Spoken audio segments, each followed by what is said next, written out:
Alors, pour tout ce par quoi les pasteurs passent, je veux leur rendre hommage ce matin. Je veux rendre hommage aux pasteurs. Je veux saluer avec véhémence ces hommes et ces femmes dignes qui, pour le salut des âmes, ont accepté d'aller contre la volonté de leurs parents pour certains, contre le plan qu'ils s'étaient tracé pour la plupart. C'est l'un des rares métiers dans lequel, si tu es pauvre, soit Dieu ne te connaît pas, soit tu es maudit, soit ton Dieu ne bénit pas. À la limite, il n'existe pas. Cependant, quand tu es riche, soit tu es un escroc, soit tu es un voleur, soit tu es un trafiquant, soit tu es un dealer, soit tu es un gourou, ou encore tu es un manipulateur de masse. Quand l'église ne croit pas, c'est que tu n'es pas un. Quand l'église croit, tu es allé chercher des fétiches au Ghana, au Nigeria ou au Bénin. Oui, je vais saluer ces soldats du royaume qui, par amour du prochain et passion pour leur appel, donnent la priorité aux autres. Délivrance, réception, écoute. En délaissant petit à petit leur famille pour se faire abandonner par ces personnes pour qui ils délaissent leur famille une fois que ces derniers sont bénis. Je vais saluer ces hommes en toge et au col blanc qui tendent la main quand les autres chutent, les réconfortent et les exhortent quand ils commettent des péchés et des abominations. Mais eux n'ont pas droit à l'erreur. Ces personnes qui prêchent qu'il ne faut pas médire, qu'il faut aimer son prochain, pardonner, peu importe les erreurs des autres, mais à qui on ne pardonne jamais quand ils commettent une erreur aussi minime que soit-elle. Ces personnes qu'on salit, oui, qu'on injurie jour et nuit sur les réseaux sociaux, généralement sur base de rumeurs. Sois salué, cher pasteur. Toi qui es toujours là à l'hôpital, dans des maisons pour prier pour les âmes ou encore dans les veillées funèbres pour apporter aide et réconfort, tout en prêchant pour soutenir la famille endeuillée. Mais quand toi tu perds quelqu'un, soit Dieu est en train de te juger, ou soit Dieu t'a quitté, ou pire encore, tu as sacrifié cette personne pour la gloire de ton ministère. Sinon, si Dieu était encore avec toi, pourquoi ne t'a-t-il pas révélé la mort de ce dernier? Une telle méchanceté, une telle cruauté de la part des gens pour qui tu as donné ton cœur, ton âme, à la limite, sacrifier ta vie pour leur salut. Oui, toi, cher pasteur, qu'on appelle presque jamais pour savoir comment tu te portes, pourquoi le ferait-il puisque tu es censé être en contact permanent avec les anges? Ces derniers prendront de tes nouvelles. Et qui a dit que les pasteurs tombaient malades? C'est bien eux qui prient pour les malades. L'ange en charge de la guérison prendra soin de lui et de sa famille. Quoi de plus normal de ne jamais lui demander comment il va et de passer toutes les fois qu'on l'a au téléphone le temps à lui parler des cauchemars qu'on fait. Pourtant, il suffit de rendre visite au pasteur. Vous trouverez chez eux aussi des aspirines, des remontants, Efferalgan, CAC1000, Doliprane, des anti-inflammatoires. Parce que physiquement, mentalement et psychologiquement épuisé. Parce qu'en vrai, tout pasteur arrive à ce carrefour de son ministère en se posant toujours cette question. Pourquoi les gens sont ainsi méchants? Pourquoi? J'ai pourtant été là pour eux. Pourquoi à mon tour, ils me servent une telle cruauté? Ah oui. Ce même pasteur va se convaincre que c'est l'œuvre du diable. Prendre sa Bible, mettre sa tenue et venir à la chaire prêcher aux mêmes gens qui lui mettent les bâtons dans les roues. On fait de ça notre credo. Toujours se montrer disponible en souriant. Dans tout ça, le pasteur ira encore visiter un autre groupe. Ceux qui ont récemment quitté l'église parce qu'il n'y a pas d'amour dans l'église. Ou qu'on les a offusqués ou que le pasteur a omis de les rendre visite. Ces gens que le pasteur a hébergés pour certains pendant plusieurs années, payer la scolarité pour d'autres, organiser les mariages, financer les projets et les voyages, acheter des vêtements et chaussures, présenter à des gens d'un certain niveau, conduire dans des lieux là où ils n'espéraient jamais être, pour mettre les pieds, trouvent qu'il n'y a pas l'amour dans l'église. Et oui, le cœur de l'homme est vraiment torturé par-dessus tout. Qui peut vraiment le comprendre? Ces mêmes gens ont le droit d'aller à la plage, d'effectuer des voyages, aller au cinéma, s'offrir des dîners en famille, rire, faire du shopping et poster. Mais le pasteur, s'il le fait, c'est qu'il est devenu charnel. Ah, être pasteur. Quand on voit un jeune cadre de banque, il est super intelligent. Un jeune footballeur, il est certainement né sous une bonne étoile. Un jeune entrepreneur, ça fait rêver. Un jeune politicien, ça donne de l'espoir. Mais quand c'est un jeune pasteur, c'est parce qu'il a échoué sa vie. Comme il n'avait plus d'avenir, plus d'issue, il a trouvé une échappatoire, devenu pasteur. Oh, homme au cœur méchant et au courage, ne voyez-vous pas le travail abattu par ces vénérables hommes qui sacrifient leur santé pour votre épanouissement? Savez-vous le nombre de pasteurs qui souffrent d'hernie, de tension, de cancer, de maladies cardiovasculaires à cause des longues heures de prière, des proclamations, des prêches? Savez-vous l'énergie que ça prend de chasser les démons? Non, vous ne le savez pas. Sinon, vous apprécierez les efforts que fournissent les pasteurs. Oui, on nous a appris que le pasteur doit être magnanime, hospitalier, ouvert, serviable, humble. Seulement, combien sont ces pasteurs qui regrettent aujourd'hui d'avoir ouvert leur intimité à des gens qui ne valaient pas la peine? Combien de pasteurs essuient aujourd'hui mépris et impolitesse, justement parce qu'ils ont été beaucoup simples? Chers pasteurs, soyez bons, mais ne soyez pas des bonbons. Au milieu de cette génération perverse et méchante, soyez prudents. Car là où il n'y a pas de mystère, il n'y a pas de ministère. Malheureusement, dans notre métier, la reconnaissance est un mot rare. On a conclu qu'il n'est pas de ce monde. Oui, si vous cherchez la reconnaissance des hommes, ne devenez jamais pasteur. Combien de pasteurs ont sacrifié leur ministère sur l'autel de l'hospitalité? Pensant aider des nécessiteux, ils ont malheureusement ouvert leur intimité à leur propre bourreau. Et comme les attaques qui viennent de l'intérieur sont toujours dévastatrices, malheureusement, très peu de ministères survivent à de tels coups. Combien d'agents doubles sont dans les ministères, cachés sous le sulfureux titre de fils? Chers pasteurs, soyez sages dans vos relations. Car se sacrifier pour le compte des personnes pas reconnaissantes revient à s'immoler par le feu pour éclairer le chemin à un infirme aveugle. Heureusement que le temps finit toujours par révéler la vraie nature des gens et que le Dieu qui a appelé ses serviteurs est fidèle. Pas que nous regrettons notre appel en tant que pasteur, non. Nous sommes fiers de servir notre Seigneur Jésus et de souffrir pour son nom. Nous regrettons juste de nous être sacrifiés à un moment pour des personnes qui n'en valaient pas la peine. Vous me direz pourquoi regretter si c'est Dieu qui rémunère? Le regret vient du fait que vu tout ce par quoi nous passons finalement, aucun de nos enfants pour la plupart ne veut devenir pasteur. Même quand ils ont l'appel, l'instinct du Père prend le dessus. On refuse parce qu'on ne veut pas que nos enfants biologiques souffrent dans le ministère comme on souffre. Connaissez-vous le nombre d'enfants de pasteurs qui en veulent à leur père parce que ce dernier les a délaissés pour les histoires d'église? Connaissez-vous le nombre de foyers de pasteurs qui volent en éclats pour cette histoire de ministère? Connaissez-vous le nombre de pasteurs qui n'ont pas d'amis à cause de la trahison et de la méchanceté autour d'eux?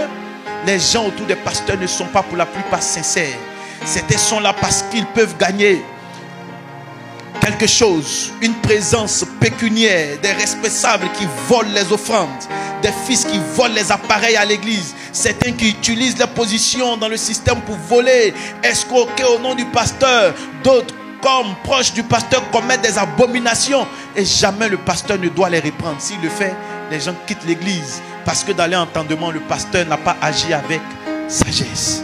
Combien sont ces sœurs qui veulent marier des pasteurs juste parce qu'elles cherchent un mari plus ou moins fidèle, sans comprendre les enjeux et les combats du ministère, et qui une fois mariés font voir de toutes les couleurs à ce dernier pour ensuite demander le divorce. Yako, à tous ces pasteurs qui passent par de tels moments. J'ai connu un pasteur dont l'épouse n'était pas membre de son assemblée. Il avait un ministère authentique, mais sa femme faisait culte ailleurs. Ça ne m'a pas surpris quand j'ai appris la mort de ce dernier. Tout le monde profite des pasteurs et ensuite les abandonne. Pour ceux qui posent la question de savoir le rôle que joue le pasteur dans la société, à pas escroquer, laissez-moi rire. Oui, laissez-moi rire parce que contrairement à ce que beaucoup pensent, 8 pasteurs sur 10 se cherchent. Combien de pasteurs s'en sortent? L'argent des offrandes, si seulement ces gens-là savaient que le pasteur souvent le redistribuait pour la plupart aux mêmes fidèles, ceux d'une manière ou d'une autre. Quant à savoir notre rôle dans la société, notez que nous jouons le rôle de psychologue, de transformateur, de formateur, de conseiller matrimonial, d'avant-gardiste, d'assistant social, d'exorciste, de lanceur d'alerte, de muraille spirituelle, pour ne citer que ça, bien que la liste soit longue. Certains vont plus loin scandale que si l'Afrique est en retard, c'est parce qu'il y a trop d'églises et de pasteurs. Peut-être, peut-être pas. À ces gens, je répondrai ceci. Arrêtez de vous agiter. Les scientifiques, les politiques, les ingénieurs, les architectes, les entrepreneurs, les docteurs, les médecins et autres ne sont pas les seuls bâtisseurs d'une cité. Non. Dieu n'utilise pas que les corps de métier pour élever une nation. Bien que tous travaillent pour accomplir son plan parfait et nos nations, vous devez comprendre que les pasteurs jouent un rôle prépondérant. Bien que des femmes et des hommes de science, de qualité, soient très importants et qu'on ait besoin des acteurs sociaux, éducatifs et économiques de qualité, il est cependant important de noter que tous ces acteurs sont chapeautés par la pastorale pour des lumières de plusieurs ordres. Alors s'il est vrai que nous avons besoin de systèmes de qualité pour élever nos nations, il est aussi vrai que nous avons besoin d'un système ecclésiastique de qualité. Car c'est le prophétique qui régule et établit la politique, jamais le contraire. Venu dire en fait à cette génération que les pasteurs ne sont pas des personnes qu'il faut banaliser. Ce sont des personnes qui se battent pour l'avenir de plusieurs. Ce sont des personnes qui se battent pour écrire l'histoire de cette humanité. Dans nos sociétés, beaucoup de personnes étaient des braqueurs, ont été transformées par le message des pasteurs. Beaucoup de femmes voulaient abandonner leur mari, mais sont venues au bureau, le pasteur les a confortés. Des foyers qui devaient voler en éclats, le pasteur a prêché. Ces foyers ont été solidifiés. Beaucoup d'enfants qui étaient rebelles à leurs parents, après un message, se sont repentis. La cellule familiale recréée. Beaucoup de familles qui étaient divisées ont été unies après que les pasteurs aient prêché les paroles. Quand nos nations sont en guerre, qui est-ce qu'on appelle? Les guides religieux. Parce que nous sommes le pont entre Dieu et les humains. Les pasteurs ne méritent pas une telle cruauté, une telle méchanceté. Pour ceux qui se cachent derrière les caméras pour insulter les pasteurs matin, midi et soir, soyez-en sûrs, le Dieu que nous servons est fidèle. C'est un Dieu qui ne laissera pas impuni tout le mal qui est fait aux pasteurs. 4 000 à 5 000 pasteurs démissionnent chaque année. Ils n'abandonnent pas parce qu'ils manquent de foi en Dieu. Ils n'abandonnent pas parce qu'ils ne croient pas à l'appel de Dieu placé sur leur vie. La plupart n'abandonnent même pas pour des raisons financières. Les pasteurs démissionnent parce qu'ils sont submergés par l'épuisement mental. Tant que vous ne serez pas pasteur, vous ne comprendrez jamais pleinement ce que c'est de porter les charges spirituelles pour les gens. Se lever au milieu de la nuit, prier pour sa famille de foi. Se réveiller au milieu de la nuit, sentir le poids de quelqu'un, intercéder pour la personne. Le pasteur qui est dépassé par l'inquiétude d'une personne absente. Pourquoi l'église ne croit pas? Comment prêcher? Quoi enseigner? Comment l'appliquer? Et ensuite se fait critiquer. Et c'est au pasteur qu'on dit il doit mieux faire. Les pasteurs se tiennent au milieu des commérages, au milieu des mariages brisés. Les pasteurs consolent ceux qui ont subi une perte. Les pasteurs naviguent dans les eaux des gens imparfaits avec le désir de voir chacun s'épanouir dans sa foi. Ils aspirent aux percées spirituelles. Votre pasteur désire le meilleur pour vous. Les pasteurs entendent ce qu'on dit d'eux, de leurs enfants, de leur famille. Malgré tout ça, ils sont toujours là, souriants. Non, ne soyez pas complices de ceux qui tuent les hommes de Dieu. Pourquoi croyez-vous que plusieurs pasteurs meurent d'AVC? C'est justement à cause de la méchanceté dont cette humanité fait montre.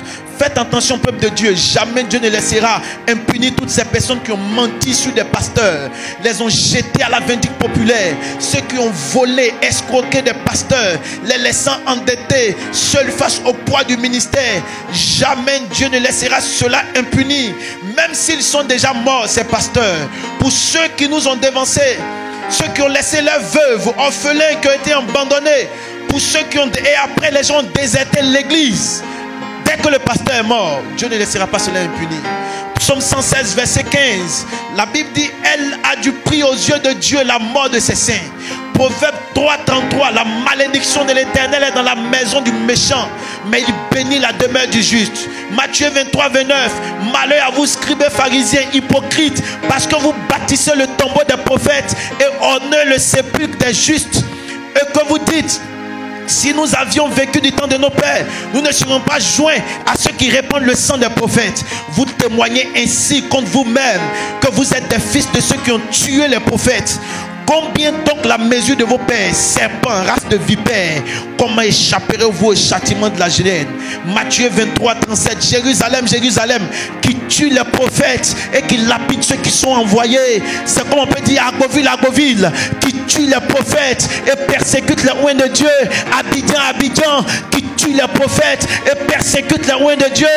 RDC, RDC, qui tue les prophètes et lapide les oints de Dieu. Luc 11, 48 à 51.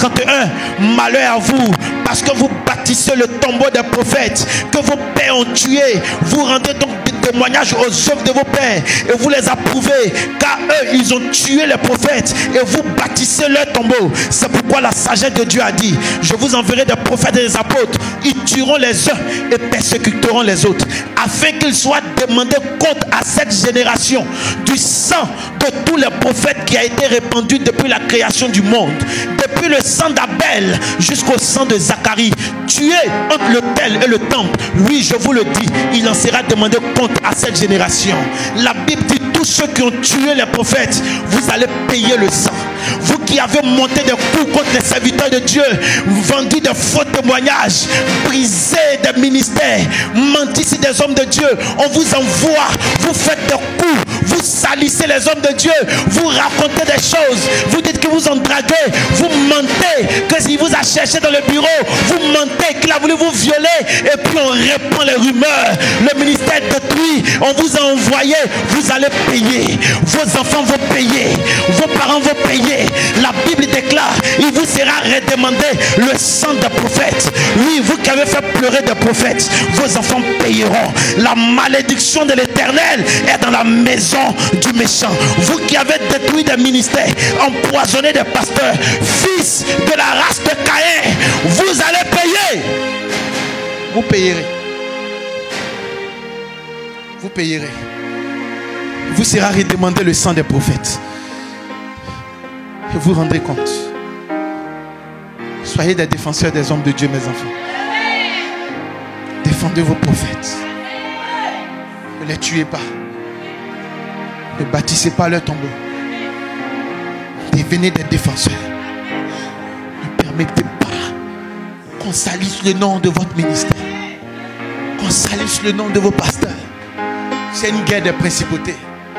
Soutenez vos pasteurs. Soutenez vos pasteurs.